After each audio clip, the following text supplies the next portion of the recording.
Hey everyone, this is Kid of Hardlensmedia. I'm joined here with Reverend Dr. Liz Theoharris. You saw her on our Facebook live stream covering basically the moral revival in regards to poverty and social injustice that's happening here in the city of Chicago. We're located here at the Stone Temple Church.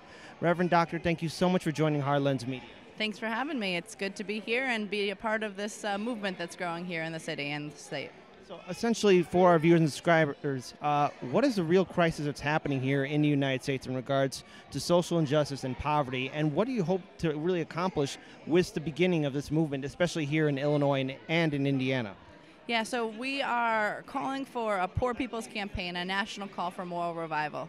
And in the spring of 2018, folks in 25 states across the country and in Washington, D.C. will engage in a season of moral resistance, a season of organizing and shifting the moral narrative, focusing on issues of poverty, of systemic racism, of ecological devastation and the war economy, and seeing that we can't actually get rid of one, we can't do anything effectively about racism if we don't actually attack poverty and the war economy and ecological devastation at the same time. And so we're here as a part of a national movement that's states organizing from the ground up and nationalizing states' movements, building the power of people on a local level to work together to do justice and love kindness and to act it out on the public square and to put our bodies on the line. We're calling for a season of massive nonviolent civil disobedience, people being willing to get arrested to say that we have a moral agenda, and that moral agenda is connected to healthcare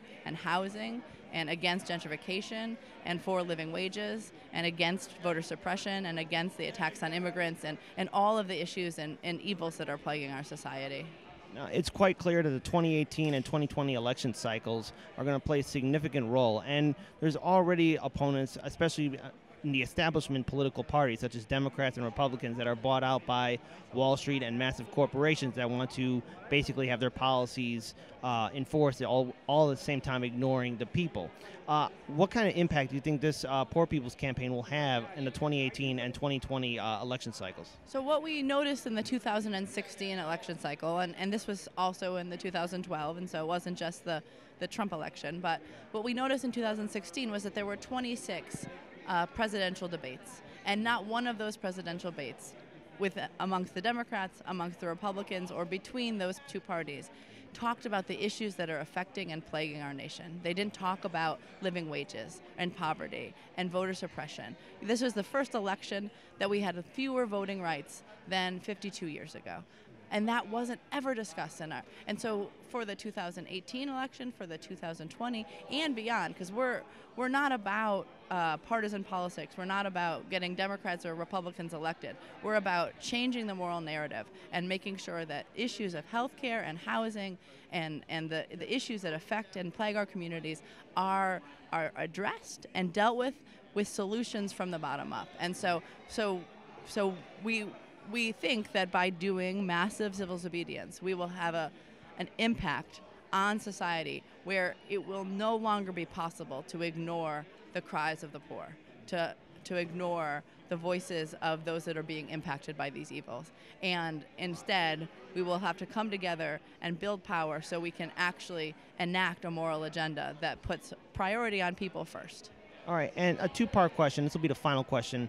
For our viewers and subscribers, where can they find you, your organization, on social media? And also, what do you want to say to people who are perhaps sitting in the sidelines choosing not to get involved?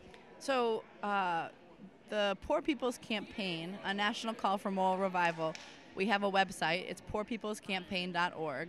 We have a Facebook page. It's Facebook/Poor People's Campaign. And you can also find information through the Kiaros Center, which is kairoscenter.org, or through the Repairers of the Breach, the organization that Reverend Barber is the president of, and their web address is breachrepairers.org.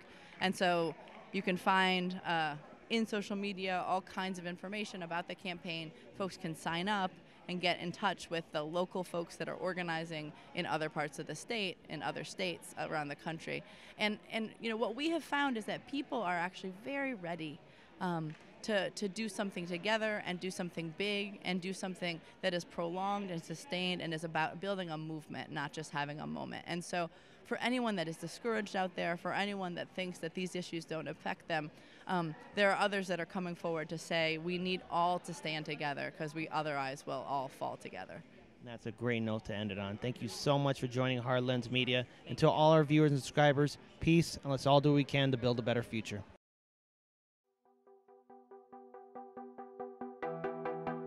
You're watching Hard Lens Media.